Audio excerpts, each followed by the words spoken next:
വിദേശത്തേക്ക് കടക്കാൻ ശ്രമിച്ച പോക്സോ കേസ് പ്രതിയെ കരിപ്പൂർ എയർപോർട്ടിൽ നിന്ന് പിടികൂടി. കോഴിക്കോട് സിവിൽ സ്റ്റേഷൻ സ്വദേശി അമീർ സുഹൈലാണ് നടക്കാവ് പോലീസിന്റെ പിടിയിലായത്. പ്രതിക്കെതിരെ പോലീസ് ലുക്കൌട്ട് നോട്ടീസ് പുറപ്പെടുവിച്ചിരുന്നു. വിവരങ്ങളുമായി രമ്യ ദാസ് ഉണ്ട്.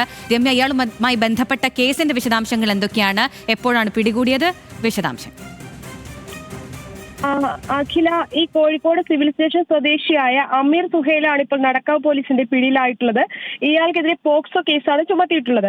അതായത് ഈ 2022 ഒക്ടോബർ മുതൽ ഡിസംബർ വരെയുള്ള മാസങ്ങളിൽ ഈ കക്കോടി സ്വദേശിനിയായ പെൺകുട്ടിയെ, അതായത് പ്രായപൂർത്തിയാവാത്ത പെൺകുട്ടിയെ മലാപ്പറമ്പിൽ വെച്ചും അതുപോലെ തന്നെ ബാംഗ്ലൂരിലുള്ള മടിവാളയിൽ വെച്ചും പ്രതി ലൈംഗികമായി പീഡിപ്പിച്ചു എന്നാണ് പരാതിയുള്ളത്. കൂടാതെ തന്നെ നഗ്ന ഫോട്ടോ എടുത്ത് ഭീഷണിപ്പെടുത്തുകയും തട്ടിക്കൊണ്ടുപോയി അടിക്കുകയും പരിക്കേൽപ്പിക്കുകയും ചെയ്തു തുടർന്നുള്ള പരാതികളുമുണ്ട്.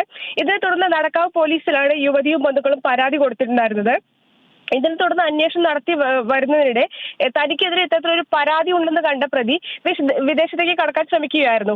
തുടർന്നാണ് പോലീസ് ഇയാൾക്കെതിരെ ലുക്കൌട്ട് നോട്ടീസ് പുറപ്പെടുവിച്ചത്. ഇതേ തുടർന്ന് ഇന്ന് കരിപ്പൂർ എയർപോർട്ടിൽ, കോഴിക്കോട് കരിപ്പൂർ എയർപോർട്ടിൽ വെച്ച് ഇദ്ദേഹത്തെ പിടികൂടുകയായിരുന്നു. നിലവിൽ പോലീസ് കസ്റ്റഡിയിലാണ് പ്രതിയുള്ളത്. അഖില, പോക്സോ കേസ് പ്രതിയാണ് പിടികൂടിയിട്ടുള്ളത്. രമ്യ ദാസാണ് വിവരങ്ങൾ നൽകിയത്.